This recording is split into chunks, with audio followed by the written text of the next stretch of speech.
Il faut que tu prophétises encore sur un grand nombre de peuples et de nations et de langues et de rois.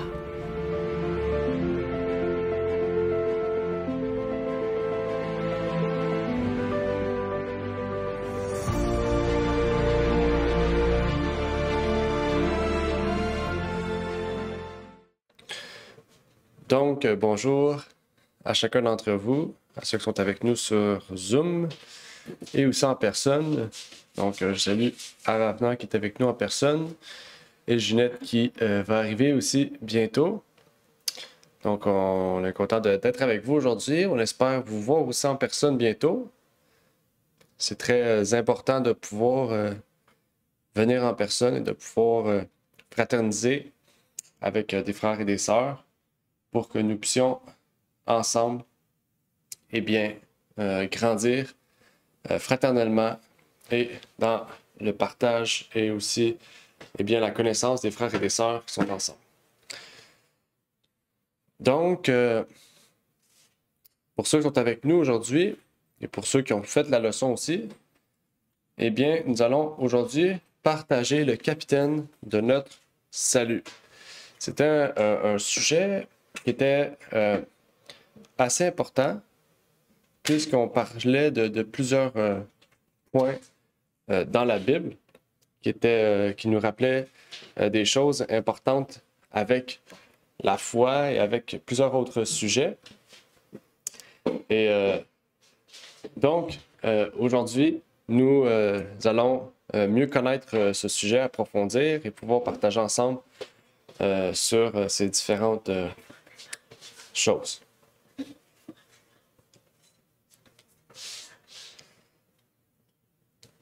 Donc, avant de commencer, nous allons faire une courte prière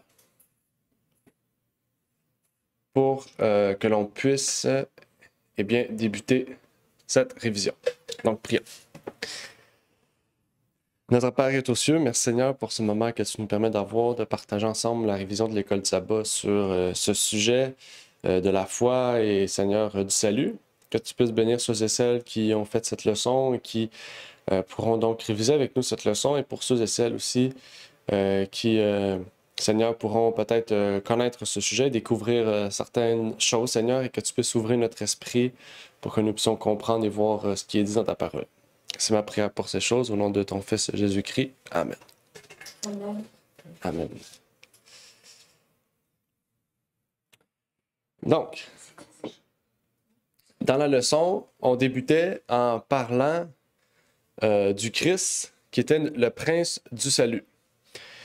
Mais aussi, on avait compris d'autres choses en lien avec cela. On avait parlé aussi beaucoup de la divinité de Jésus et mieux compris ou mieux caractérisé comment le Christ était pour nous, qu'est-ce qu'il faisait pour nous et comment la Bible le décrivait.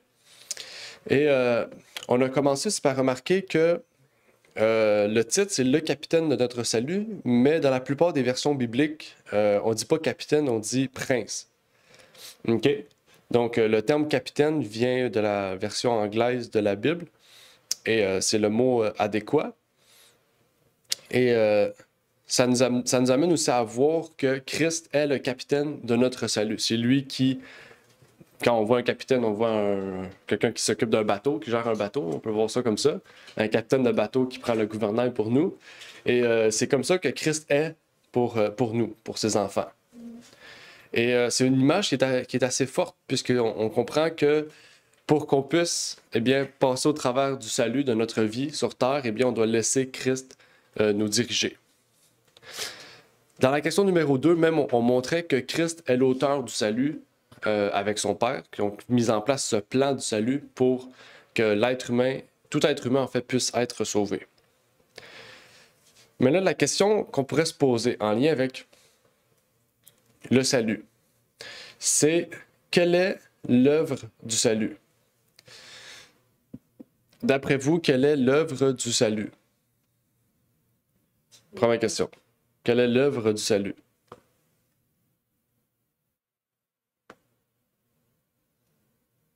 De nous affranchir De nous affranchir? Du coup, de quoi? du péché. Du péché, OK. De nous affranchir du péché. Rendre libre Rendre libre. Ouais. on ne peut pas être libre parce que le péché est en nous. On doit travailler tout le temps contre ça. OK, ouais.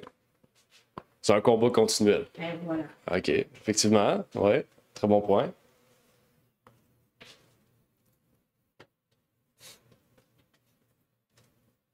Est-ce qu'il y a d'autres personnes sur Zoom qui aimeraient peut-être intervenir? Quelle est l'œuvre du salut?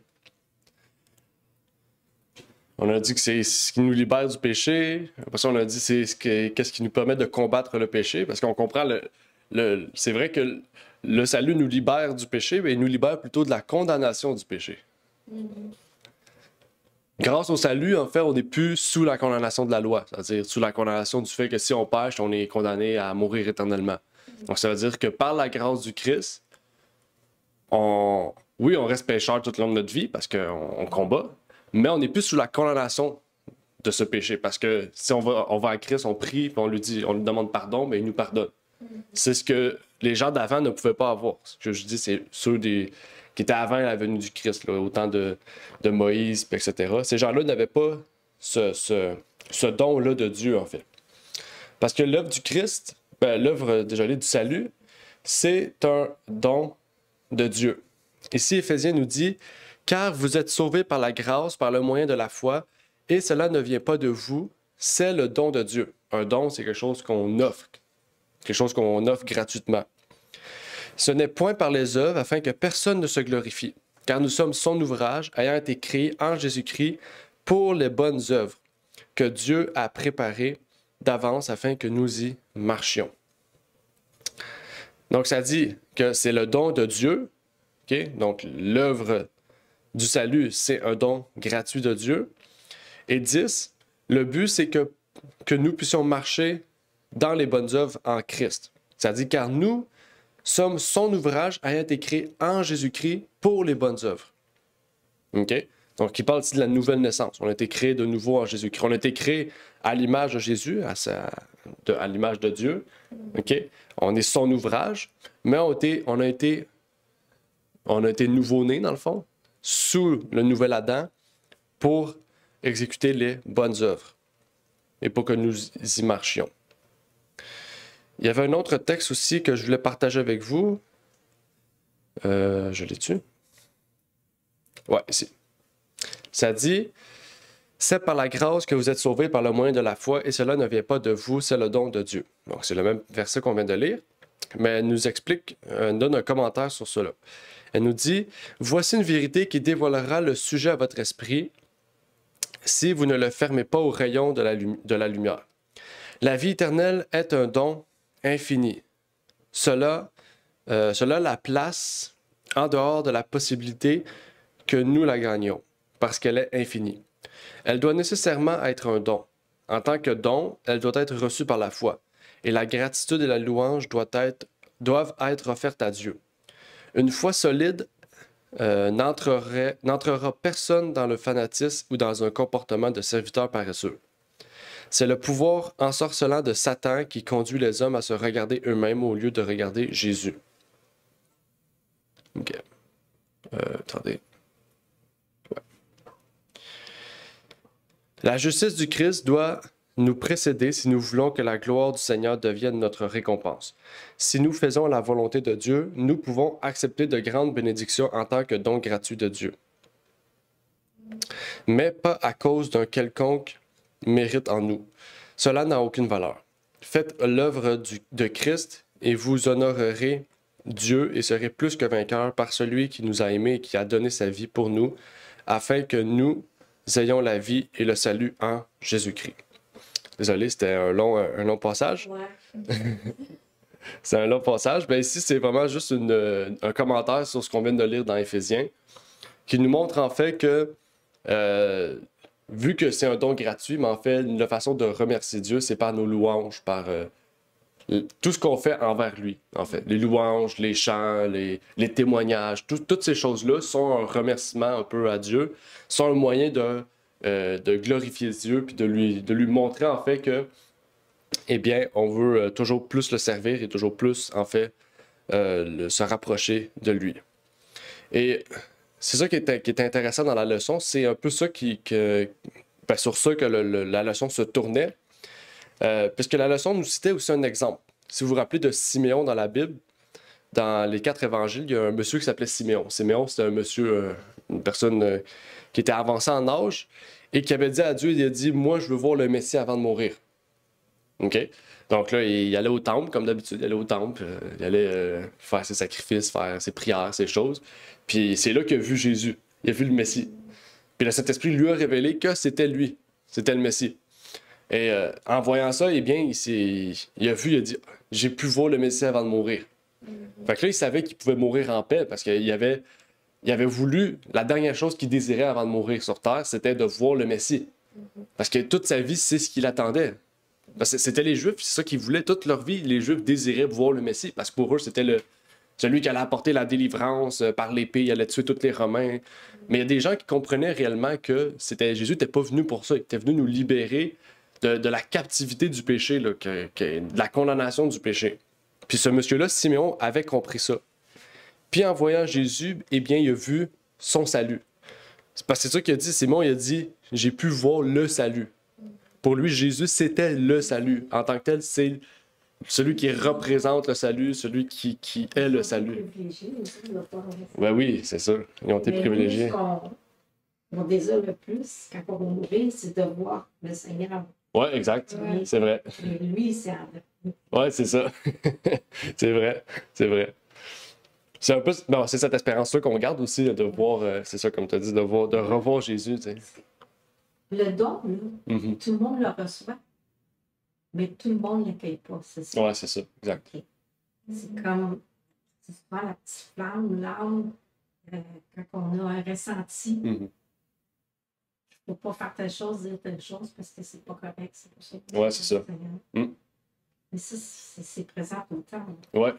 On a tout ça en nous, dans le sens, parce qu'on a toute l'image de Dieu. On a tout été créé par Dieu dans la création. Puis, ben, le processus qu'on est d'une femme à un autre, ben, bien, c'est la vie, c'est Dieu qui a fait ça. Fait que, on a tous créé avec une moralité à la base. T'sais, tout enfant, tu n'as pas besoin de lui dire là, c'est quoi qui est bien, quoi qui est mal. Il va toujours aider son prochain, pardonner, puis retrouver ses amis, etc. Puis avec le temps, il devient corrompu. Mais c'est parce que c'est ça, Dieu en nous a mis cette semence pour qu'on puisse faire de bonnes œuvres. Mais avec le temps, on fait juste se détacher de ça. Puis c'est en lisant les évangiles puis la Bible que là, on se rappelle, tu sais, ah oui, je suis une créature de Dieu, tu sais, je suis né parce que Dieu en a voulu ainsi, puis tu sais, je dois le servir, tu sais, c'est pour ça que chaque humain vit, c'est le servir, puis de le retrouver au ciel quand ça sera le temps de pouvoir le retrouver. Mais les humains ont oublié, comme tu dis, ils ont oublié ça, puis le don de Dieu est gratuit à tous, c'est le salut, en fait, que chaque humain a gratuitement. Chaque humain l'a, de base, on l'a tout. Mais comme tu as dit, chacun doit l'accepter. On doit reconnaître ce salut-là, ce besoin aussi, parce que c'est un besoin qu'on a de pouvoir comprendre et vivre. Puis, eh bien, ben, c'est le choix à chacun de pouvoir le faire. C'est pour ça qu'on doit respecter chacun. On doit leur dire, tu as le salut gratuitement, c'est quelque chose de gratuit qui est donné, qui est offert. Puis la personne, s'il l'accepte, il l'accepte. S'il ne l'accepte pas, ben, au moins, tu auras fait ta part de pouvoir lui dire que ça dans sa vie, puis que c'est offert. Le Seigneur nous donne le choix. Puis ouais, exact. On a les conséquences des choix. C'est ça. C'est vrai. On choisit notre capitaine. On choisit notre capitaine. Ouais. Soit Jésus, soit une autre personne. Mais on choisit notre capitaine. Et c'est ça, Siméon, lui, avait reconnu Jésus-Christ comme son capitaine. Il m'a dit, Jésus-Christ, c'est le salut. Il a dit, j'ai vu le salut. C'est une grosse phrase, je trouve, à te dire. Tu vois une personne, tu dis, j'ai vu le salut. T'sais. J'ai vu la vérité. Ouais, c'est ça. C'est quelque chose de grand quand on dit ça d'un individu. Et on comprend que Christ, sa personne, son identité, est le moyen du salut. Parce que même au ciel, c'est Jésus-Christ notre avocat. C'est lui qui nous défend devant le Père. Quand on fait un péché, c'est lui qui dit, lui, efface. Parce qu'il a demandé pardon. Puis Dieu dit, OK, c'est bon, fils. C'est bon, mon avocat. Puis là, il fait ça, il défend ça. Des milliards qu'on pêche. Puis que là, le Seigneur dit à son Père, celui-là, tu peux lui pardonner. Mais Dieu, il sait tout. Il n'a pas besoin de son fils pour savoir que j'ai péché. Non? Ouais. Mais je comprends ce que tu veux dire. Oui, il sait qu'on est pardonné, mais vu que le Christ, c'est le moyen par lequel... Parce qu'en fait, Dieu, il n'intervient pas dans les choses humaines. Il n'intervient pas dans les choses humaines. Puis deuxième chose, la Bible dit qu'il a en horreur le péché. Fait qu'aussitôt qu'il y a des péchés, c'est comme il est encore plus loin de nous. Pas parce qu'il nous aime pas, c'est parce que lui, il est parfait. Il peut pas entrer en contact avec le péché. Il peut pas entrer en contact. C'est lui l'auteur de la loi, la justice et tout, il peut pas. C'est pour ça qu'il a envoyé son Fils, pour qu'il puisse être un être humain comme nous comprendre. C'est quoi nos faiblesses, c'est quoi nos tentations. Puis c'est pour ça que c'est le seul qui peut nous aider complètement, parce que c'est le seul qui, les anges ne peuvent pas nous aider dans ce sens-là complètement. C'est pour ça que c'est juste Jésus, parce que c'est lui qui a pris la même chose que nous. Il a pris le même fardeau que nous, du péché, des faiblesses, des tentations, puis il a eu la victoire. Puis c'est pour ça qu'auprès du Père, c'est le seul qui peut vraiment nous comprendre, venir à nous, puis dire à Dieu, lui, il a été l'objet du salut, parce qu'il a accepté mon salut. C'est comme, parce qu'il a accepté mon salut, eh bien, je pardonne ses péchés. C'est comme ça qu'au ciel, ça œuvre. Là, je te dis ça d'une façon imagée. Il dit à Dieu, bon, pardonne-le. Je sais pas si c'est comme ça que c'est, là, mais c'est juste une image pour montrer que c'est d'une manière comme similaire que ça marche. Mais peut-être pas d'une façon comme ça, tu sais, c'est ça. C'est peut-être pas un tribunal comme ici avec des papiers, là, tu sais. Faut pécher, il faut être pardonné. Non, mais ça, non, tout à fait, non. Non, non, pas du tout. Faut juste savoir qu'on a un médiateur au ciel, c'est ça, un intercédeur, un intercesseur. Il faut le savoir. Mais comme tu dis, il faut pas dire ah ben je le sais maintenant, je peux faire tout ce que je veux, puis je vais prier, puis c'est fini. Tu sais. Ça veut rien dire parce que notre vie, elle est que poussière. On peut tomber, on peut mourir la journée même. Ouais, c'est ça. Donc on peut pas vivre en disant on est bien, non, c'est comme chaque jour. C'est vrai. C'est vrai, parce que tu peux pécher puis mourir 2 secondes après, puis tu n'as pas le temps de demander pardon. Fait que, c'est pour ça. C'est pour ça que la Bible dit, le Christ nous dit oui, on est pécheur. Quand on le reconnaît, c'est la première étape. C'est ça la repentance. C'est de reconnaître qu'on est pécheur. Mais on fait pas tout notre procès, mais on s'allie avec le ciel pour avancer puis rechercher à nous éloigner du péché. OK. Mais il y a des petits, des moyens et des gros péchés, OK? Si je meurs, puis j'ai fait un petit péché, ça fait quoi comparativement avec mon péché? Mais dans la Bible, un péché, c'est un péché. Il n'y a pas de petit, de moyen, de gros. Ouais. Un péché, c'est un péché. Mais Dieu est bon, puis il nous a envoyé son Fils pour justement nous gérer toute l'humanité, puis permettre qu'on puisse tous être sauvés par ceux qui ont accepté sa justice, dans le fond. Fait que c'est juste, moi, je peux pas, je sais pas après, la Bible nous dit pas tout sur comment ça marche exactement, puis toutes les choses. Mais qu'est-ce que la Bible nous dit, c'est que on a quelqu'un au ciel qui veille sur nous, puis qui est notre avocat, puis si on demande pardon, eh bien, il nous justifie. C'est pour ça qu'on est déclaré juste, justement. Parce que au ciel, on est déclaré juste. Ça, c'est la bonne nouvelle. Par la suite, ici, on a les termes fils de Dieu et fils de l'homme. Qu'est-ce que ça veut dire? Qu'est-ce que ça veut dire, fils de Dieu puis fils de l'homme? On va commencer avec fils de l'homme, parce que c'est plus court. Qu'est-ce que ça veut dire, fils de l'homme? Jésus, on dit souvent qu'il est le fils de l'homme. Qu'est-ce que ça veut dire, ça?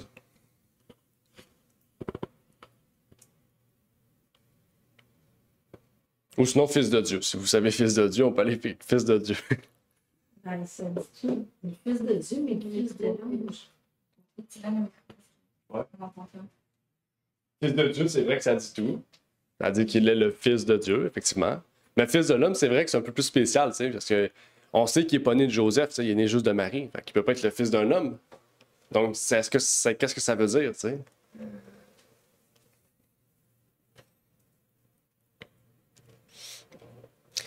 OK, on va aller voir.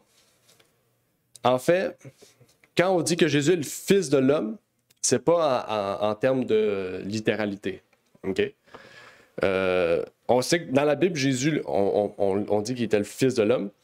Mais dans la Bible aussi, on dit que Jésus était le fils de l'homme d'après la lignée de David. Il faut savoir, souvent, on dit souvent que dans la Bible, on dit que Jésus a pris le trône de David. On dit souvent ça. Jésus s'est assis sur le trône de David, puis est devenu roi. On fait souvent une similarité entre David et Jésus. Dans la Bible, il y a souvent ça. Par exemple, on dit Jésus détient les clés de David ou les clés du royaume de David ou du trône de David. Pourquoi on fait cette similarité-là? Parce que Dieu a fait une promesse à David puis il lui a dit que le Messie viendrait par sa lignée à lui. Puis dans la généalogie de Jésus, Jésus vient de David en fait. Il vient de la lignée de David. Donc quand on dit qu'il est le fils de l'homme, on lit ça avec le fait qu'il soit le fils de David par sa généalogie. Fait que c'est pour ça en fait qu'on dit ça. On utilise ce terme-là parce que David c'est un roi, il y avait un trône, puis Jésus est le fils de David en termes de roi et de trône et d'autorité. Et c'est de là en fait que le terme fils de l'homme vient. Je vous l'ai dit très simplifié, mais on pourrait aller voir en détail ces choses. Mais c'est pas anodin qu'on utilise ça. C'est vraiment en termes pas de divinité, de royauté. Jésus, vu que David était le roi le plus important, le plus proche de Dieu dans la Bible, mais Jésus, puis il a failli à sa mission aussi, parce que, du moins, vous connaissez, il a fait plein de choses. Il a tué du monde pour avoir des femmes, puis etc. Il n'a pas fait la meilleure chose. Mais Jésus a pris sa royauté, tout comme Jésus a pris la nature d'Adam, puis il l'a amené à l'état de perfection.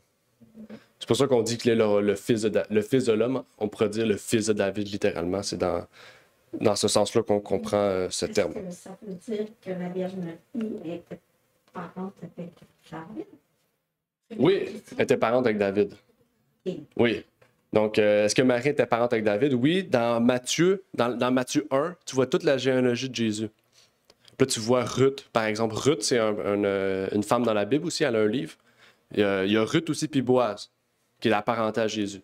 Il y a David. Puis là, quand tu continues, tu as toute la lignée jusqu'à Jésus. Matthieu a réussi à tout tracer la lignée de Jésus au complet. Fait que, puis tu vois qu'il y a David dedans aussi.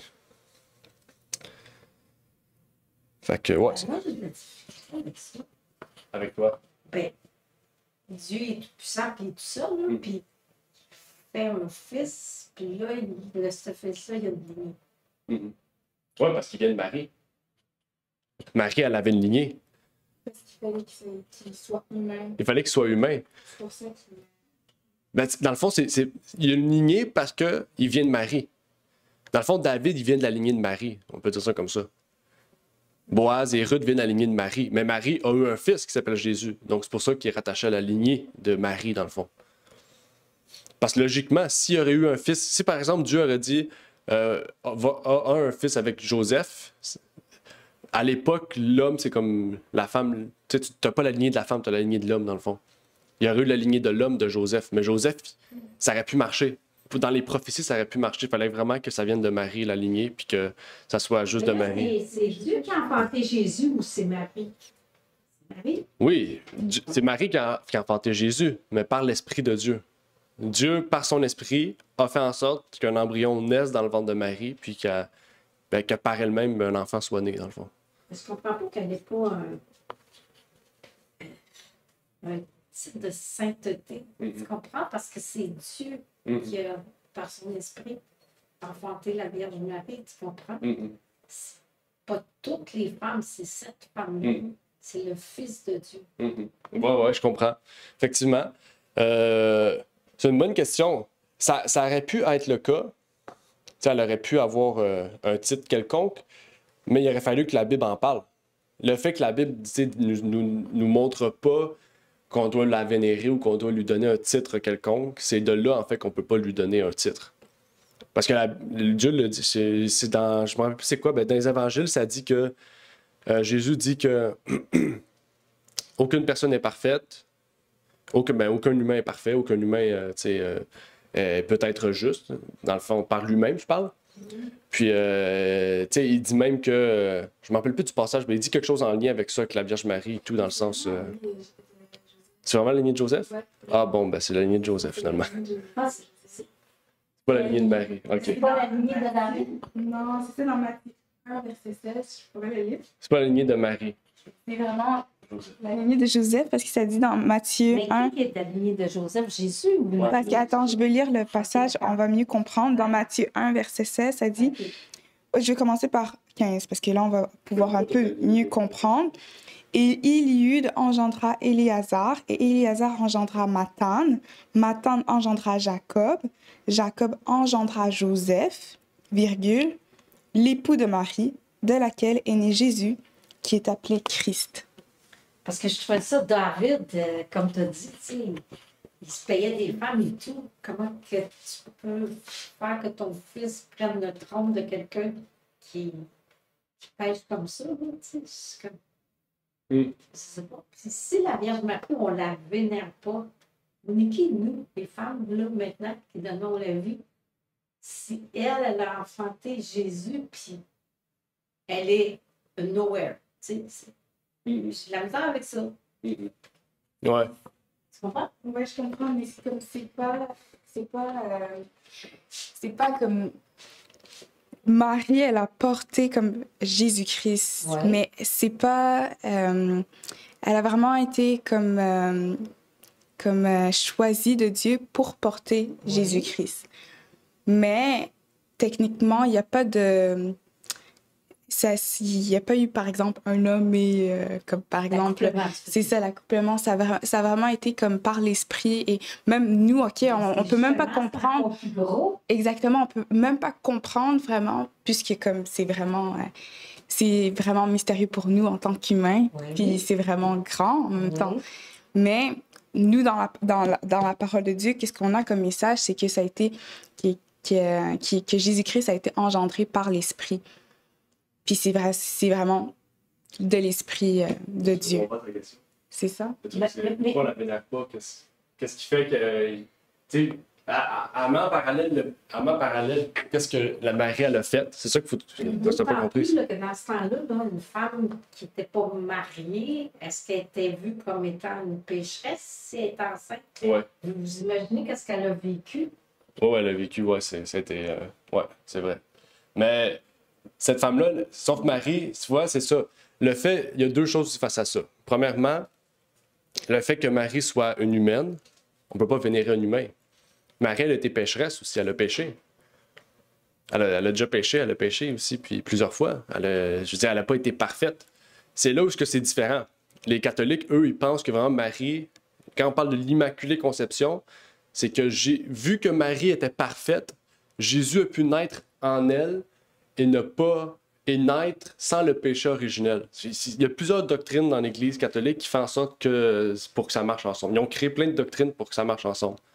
Il y a comme l'Immaculée Conception, le fait que Marie a engendré Jésus de façon surnaturelle, c'est comme ça. Puis, sauf qu'eux, ils disent aussi que Marie, elle a jamais péché. Elle a toujours été parfaite. Et que parce qu'elle a toujours été parfaite, eh bien, Jésus est né sans la nature pécheresse. Et donc, c'est pour ça qu'il n'a pas péché. Dans le fond, pour les catholiques, Jésus n'aurait jamais pu pécher. Il n'aurait jamais pu tomber dans la tentation.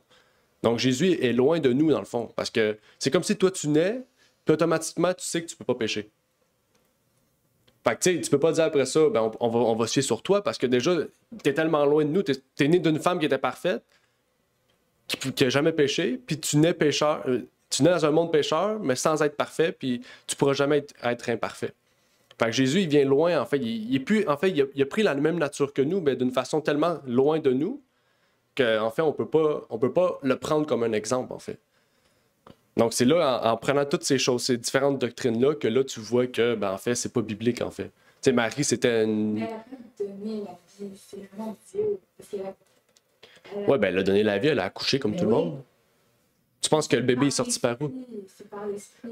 Elle était Le processus de la création, le processus de la formation du bébé est surnaturel. Ben, la création, le mode est sorti à la même place que tous les enfants sortent, là. Mais Sinon... si Dieu l'a choisi particulièrement, elle n'avait pas Ouais. juste une femme, là. Elle devait avoir quelque chose d'exceptionnel, non? Ben oui, son caractère. C'est la femme que... C'est là qu'on peut prendre son exemple. C'est que Marie, c'était une femme... Tu sais, si Jésus est arrivé à l'état où il était à 33 ans quand il est décédé, c'est parce que dans son enfance, l'éducation qu'il a reçue, la manière qu'il a grandi, Dieu savait que cette femme-là était la meilleure femme qui pouvait éduquer Jésus puis lui permettre de grandir de façon à ce qu'il puisse accomplir sa mission. Okay. Puis c'est de là aussi que nous on voit aussi l'importance, ben qu'on voit, pas l'importance, mais on voit dans toutes les femmes de la Bible, quand Dieu choisit une femme dans la Bible, que ça soit je sais pas, Ruth, Esther, la mère de Samson, la mère de Jean-Baptiste, toutes ces femmes-là qui ont été choisies par Dieu pour un ministère ou une mission particulière, ont tous été des femmes dévouées à sa cause, des exemples. Toutes ces femmes-là ont éduqué leur enfant genre de façon parfaite, de façon c'est parfaite, de façon adéquate et vraiment. Est-ce que Dieu les guidait? Oui, Dieu les a guidés. OK. C'était bien sûr, il y avait de eux aussi. Instinctivement. Ouais, il y avait les deux ensemble. OK. Exactement. Ils ont reçu le Ouais. don.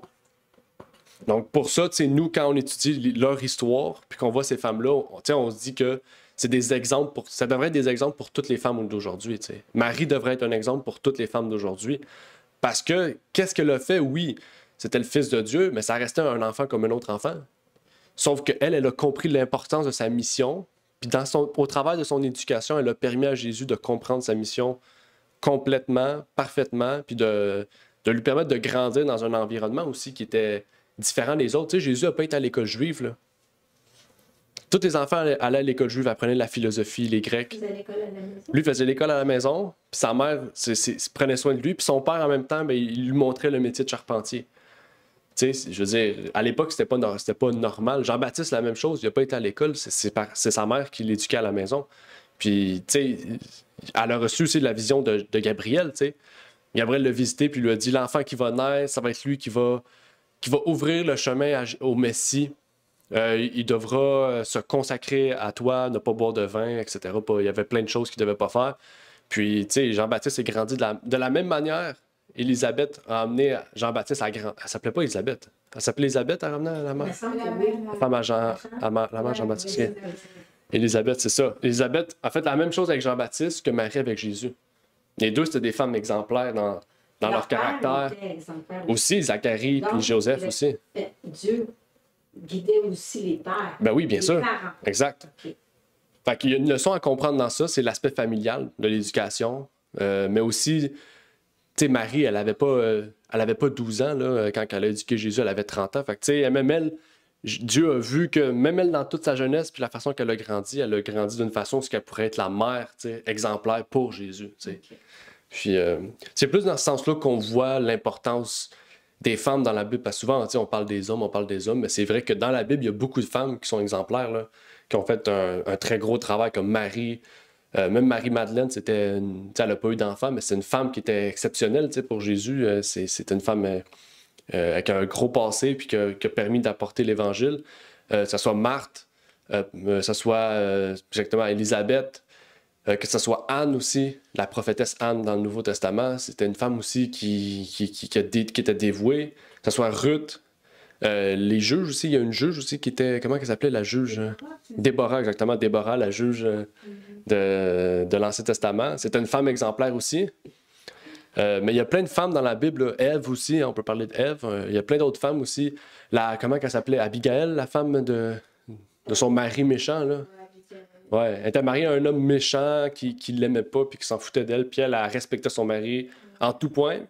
Puis à un moment donné, ben, il a fait quelque chose envers Dieu, puis Dieu l'a exécuté parce qu'il a péché contre Dieu directement. Là. Fait que Dieu il a enlevé sa vie, puis David a décidé de la marier parce qu'il a dit à Abigail, t'as été respectueuse avec ton mari, même si lui, il ne te respectait pas.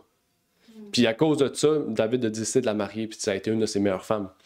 Puis, tu sais, Abigail, c'est un exemple de femme aussi qui est exemplaire, tu sais, en tout point, là, vis-à-vis de son mari qui était... On disait, je sais pas si on l'appelait un cochon dans la Bible, un malpropre, tu sais, quelqu'un qui était vraiment... C'est ça, c'était vraiment le pire des hommes, là.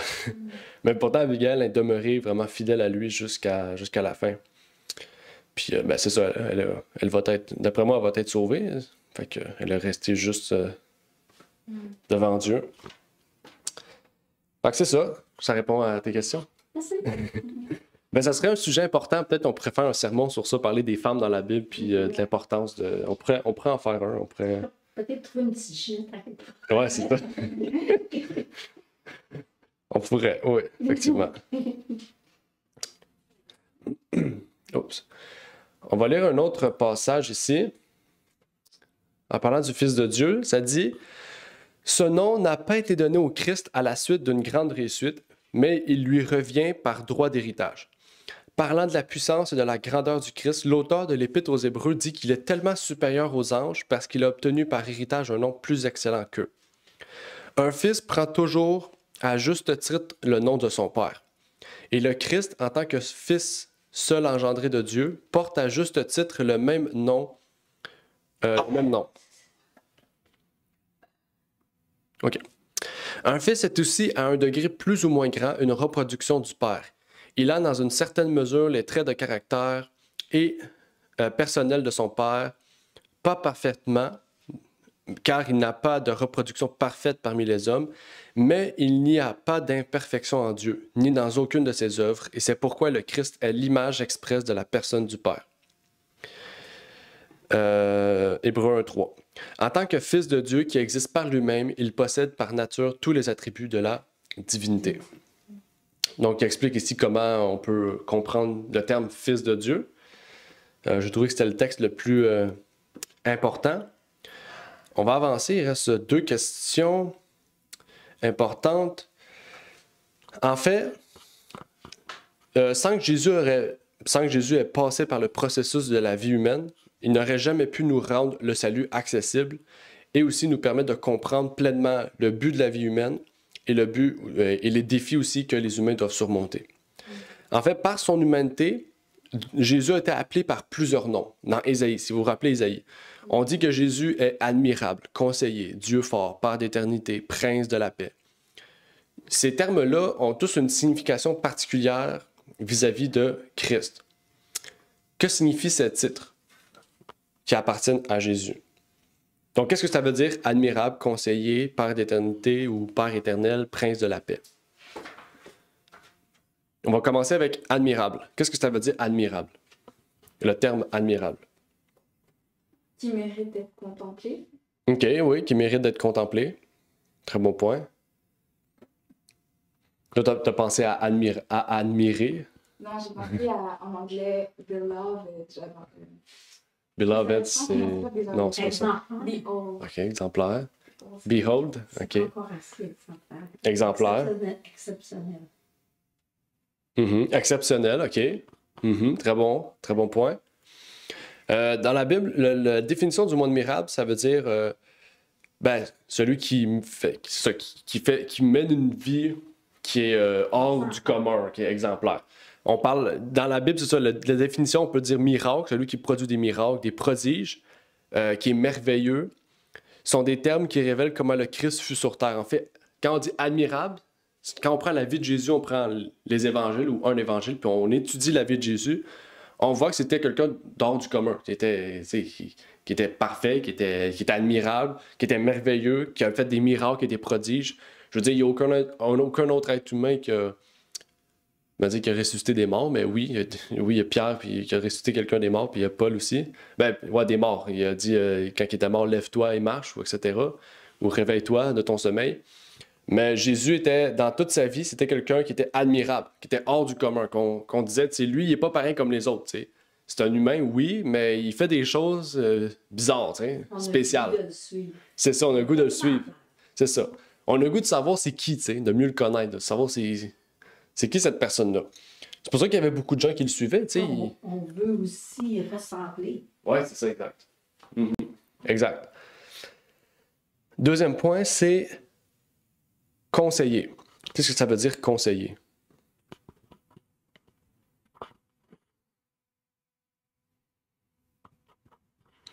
Qu'est-ce que veut dire le mot conseiller?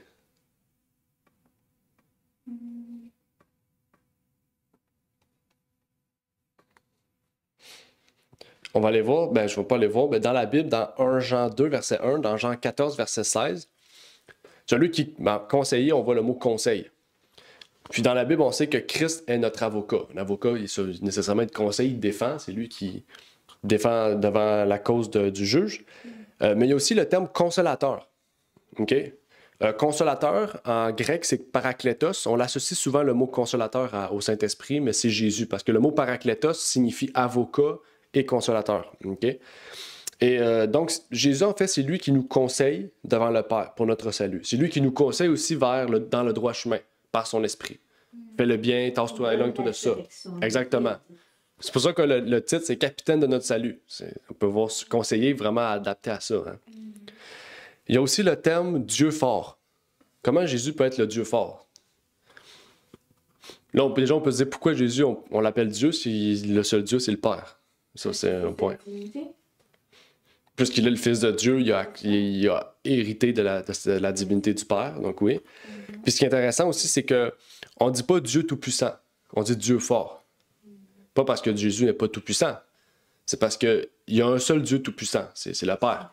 C'est ça. Dans la Bible, à chaque fois qu'on voit Dieu tout-puissant, c'est toujours le Père. Mais Jésus aussi est tout-puissant. OK? Il est tout-puissant. Mais dans la Bible, Jésus il s'identifie toujours comme un Dieu fort. Pourquoi? Parce qu'il reconnaît que son Père, c'est lui qui l'a engendré. T'sais. Il reconnaît sa suprématie, on pourrait dire, ou son autorité suprême. Okay? Et en tant que fils, ben, il se soumet à son Père. Il reconnaît, il l'a dit sur terre, il m'a dit « Comme moi, je suis soumis à mon Père, soyez aussi soumis à votre Père céleste. » Et ben, c'est ça. Je pensais qu'il y avait d'autres choses, mais non. Le prochain titre, c'est Père d'éternité. Là, encore une fois, on peut se dire comment il peut être Père d'éternité s'il y a déjà un Père. Qu'est-ce que ça veut dire? Parce que c'est notre Père en Adam. En Adam? OK, c'est notre Père en Adam. OK. Adam et Ève. Ouais. C'est le premier, c'est le Père de l'humanité. Mm-hmm. OK. Et dans Hébreux 2.13, ça dit que Jésus-Christ est notre Père par adoption. Parce que Dieu, on sait que Dieu est notre Père. Il a des enfants, c'est nous. Mais Dieu a dit, les enfants que j'ai, tu me les as donnés. C'est ça que Jésus dit quand il était sur la terre, il dit, les enfants qui étaient à Dieu, tu me les as donnés. C'est-à-dire, par adoption, Dieu nous a légué à son Fils. OK? Pourquoi? Ben parce que c'est lui notre capitaine, c'est lui notre conseiller, c'est lui qui est admirable, c'est lui qui est notre Dieu fort. C'est lui qui prend toute la charge qui était incombée à Dieu, il le donne à son Fils. Pourquoi? Parce que son Fils, c'est lui qui a vécu comme nous sur Terre. Donc, c'est le meilleur représentant pour nous. Donc, c'est pour ça qu'il nous a donné par adoption à son Fils. Et ici, le mot d'éternité, souvent, quand on voit éternité, on dit qu'il y a quelqu'un qui n'a pas de commencement puis qui n'a pas de fin.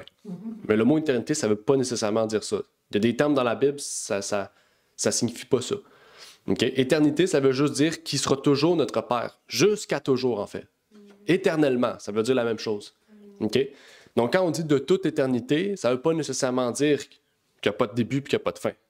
Mais ça peut aussi dire qu'il peut y avoir un début, mais qui sera toujours... Il n'y a pas de fin, en fait, au fait qu'il va être avec nous.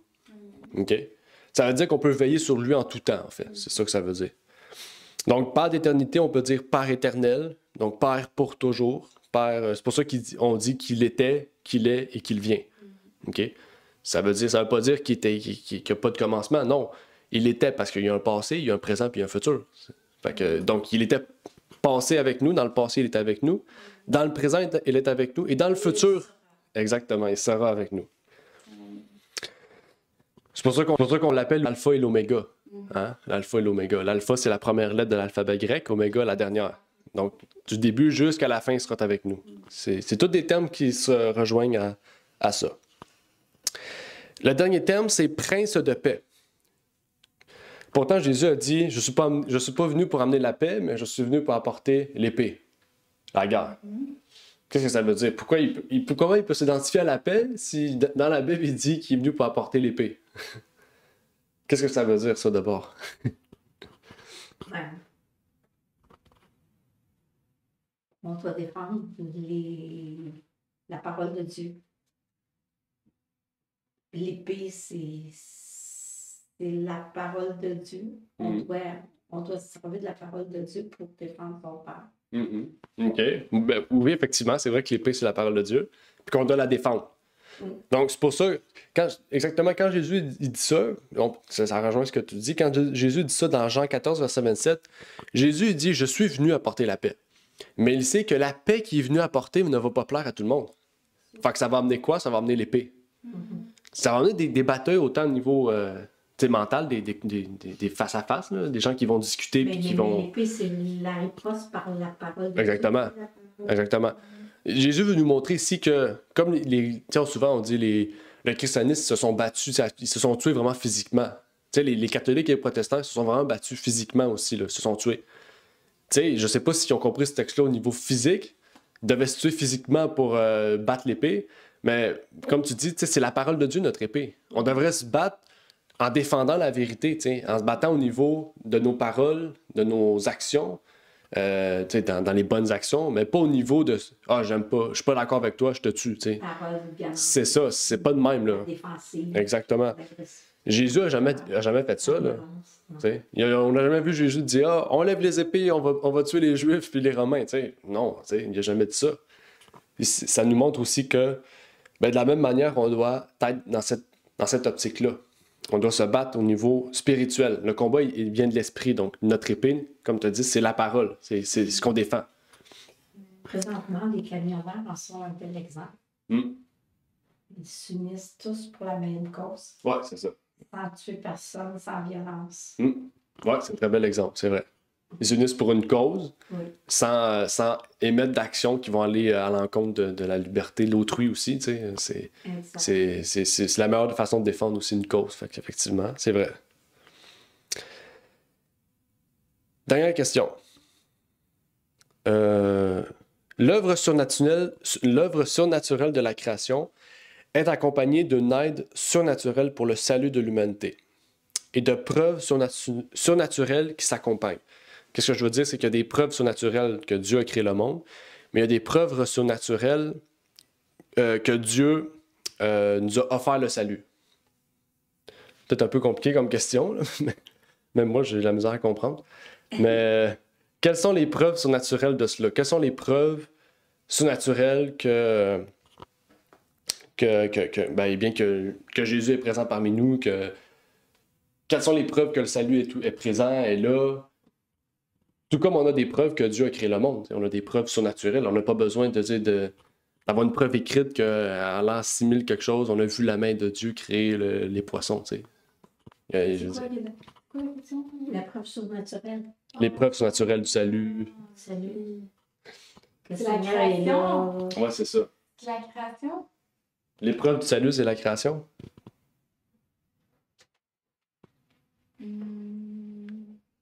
Non. Hein? Non.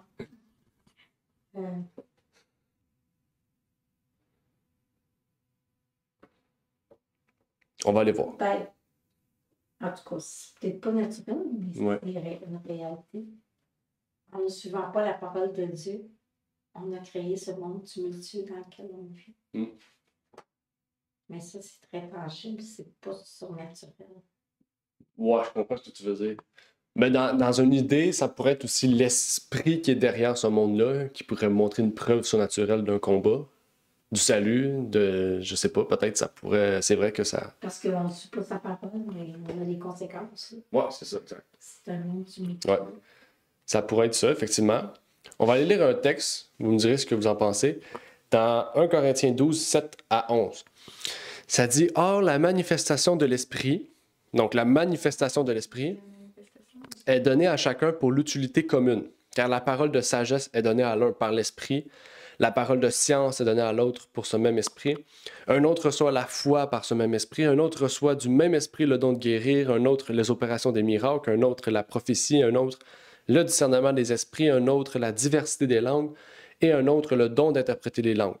Mais un seul et même esprit opère toutes ces choses, distribuant à chacun ses dons comme il lui plaît. Donc, quelle est la preuve du salut? C'est qu'il y a des dons.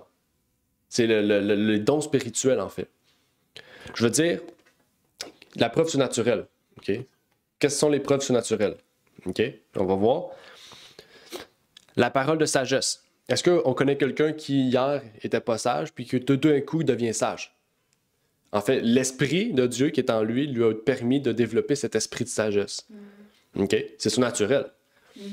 Okay? L'autre a la parole de science. Un autre reçoit le don de guérir, des guérisons surnaturelles. Il n'y a pas de guérison surnaturelle sans la puissance de Dieu. Mais il y a des humains qui guérissent. Vraiment. Je Oui. veux dire, on donne des soins médicaux puis ils guérissent ou Non. plus loin que ça? Ben, il y a plusieurs façons de comprendre ça. Il y a un aspect, comme tu as dit, que de façon naturelle, dans le sens, par l'utilisation des remèdes naturels, on peut guérir, amener quelqu'un à guérir. Ça peut être une façon du don de guérison. Mais il y a aussi les dons surnaturels, dans le sens qu'on prie pour un individu, puis par la suite, il est guéri. Ou qu'on impose les mains sur un malade, puis par la suite, il est guéri. Ça peut être aussi une chose. Comme Jésus a fait, là, Tu veux Jésus... dire que la prière serait un don. C'est-à-dire... Ouais. Ok. Par le fait que tu pries pour un malade, puis qu'il guérit subitement, La prière efficace. c'est ça, ça peut guérir un malade. La prière efficace. La prière efficace. Ah, la prière efficace. Ok, Ouais. d'accord. On en parle dans la vie. Ouais. Trouver le passage. D'accord. Ok. Mais oui, effectivement. Il y en a plein, tu sais, le don des miracles, les prophéties. Miracles, opération de miracle. Miracles, ça peut être chasser des démons, ça peut être quoi d'autre? Guérison des lépreux, des boiteux, etc. C'est plusieurs choses là, qui... Ok. Ouais. Des aveugles aussi, etc. Il y en a plein, tu sais, il y a la prophétie, discerner des esprits, diversité des langues, interprétation des langues. Tout ça vient d'un seul et même esprit. Mais il y a aussi des contrefaçons. Satan aussi fait cette œuvre-là. Ouais. OK? Satan fait cette œuvre-là aussi. On a vu dans la Bible, il y a des témoignages de ça, des gens qui faisaient des choses similaires, mais qui n'étaient pas de Christ. OK? Donc, c'est juste pour vous dire qu'il aussi peut. Ça peut être très persistant. Ouais. Mais il faut voir l'esprit. Comme il est écrit, ces gens-là font quelque chose. Mais c'est toujours, quand on voit quelque chose de surnaturel arriver, c'est toujours l'esprit qui est derrière qui nous montre. C'est pas l'ego. C'est ça. C'est l'esprit qui est derrière qui nous montre est-ce que c'est Dieu ou est-ce que c'est Satan. Ok. C'est pour ça que quand on voit un miracle, on ne va pas dire ah, c'est Jésus. Non. Tu vois le miracle, OK. La personne, comment elle est? Tu vois la personne, elle a 8 fois, elle a 8 femmes. La personne est riche, elle utilise son argent pour son orgueil, elle donne pas à personne, puis elle dit donner l'argent à l'église, puis c'est tout lui qui récolte. Surtout dans les églises où on dit, comment les églises qui prônent l'argent, l'évangile de prospérité.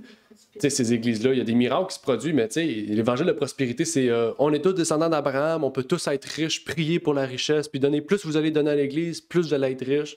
Souvent, ces choses-là, il y en a eu au Québec quelques-uns. Hein? Il y a beaucoup de personnes qui se sont fait voler 200 000 75 000 500 000 Il y en a qui ont fait faillite, sont devenus pauvres.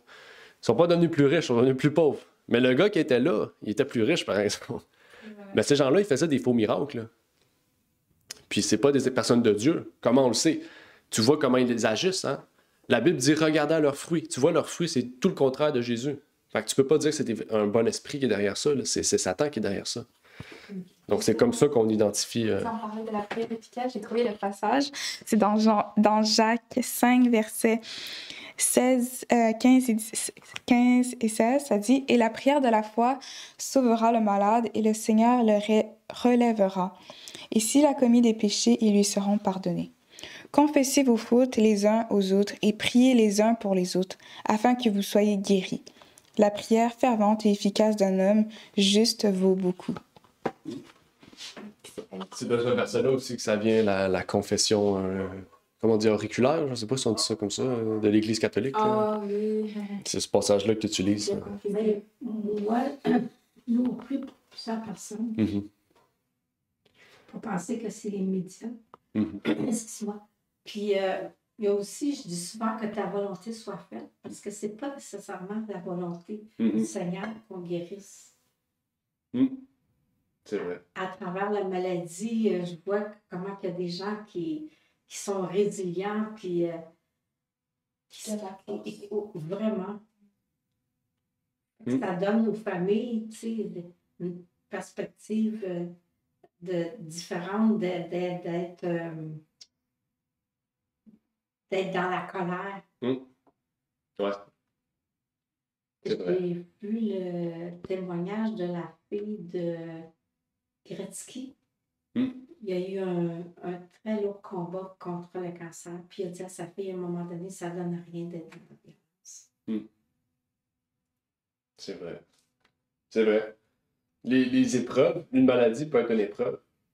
Par le fait que, comme tu dis, ça peut développer notre caractère, ça peut unir des liens familiaux, ça peut faire plein de choses qui n'étaient pas là avant, puis qui permet maintenant de pouvoir revenir dans la joie, dans l'amour ou dans diverses choses. Puis c'est vrai, on prie pour beaucoup de personnes, puis c'est important de prier. Dieu dit prier sans cesse. On prie pour ces gens-là. Mais comme tu dis, on ne sait pas exactement qu'est-ce que va être le résultat de ces choses-là? C'est seul Dieu qui le sait. Puis effectivement, c'est vrai que Dieu seul sait la volonté qui est le mieux pour ses enfants. On va terminer avec un dernier passage dans Apocalypse 6, 15 à 17.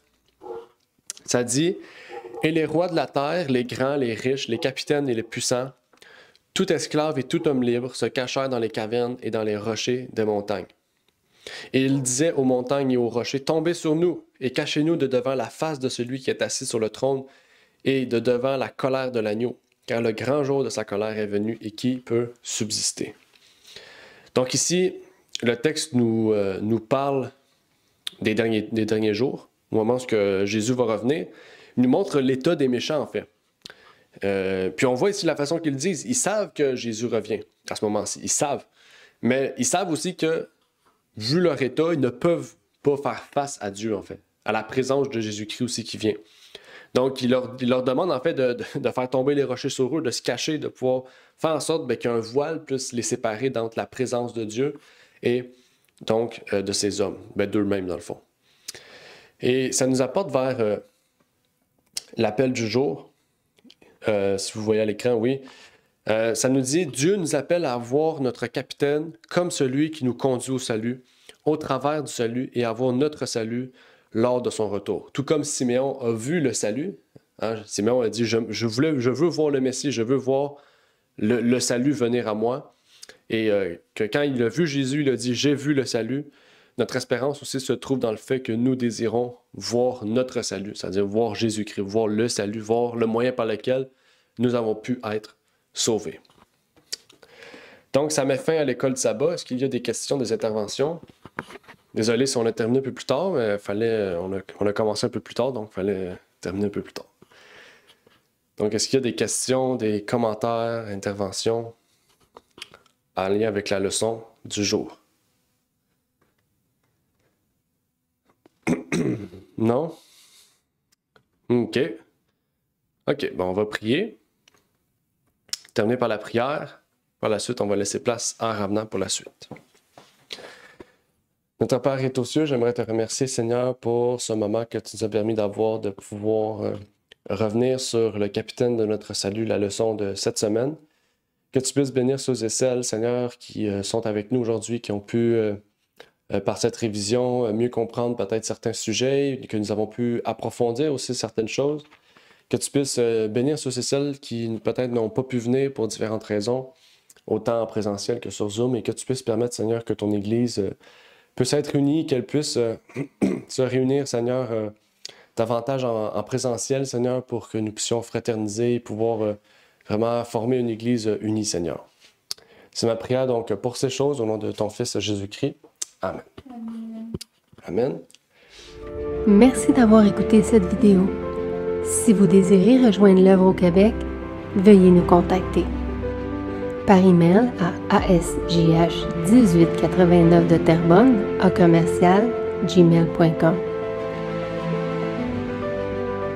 et via Facebook à commercial asjh1889 de Terrebonne. Merci à vous et que Dieu vous bénisse.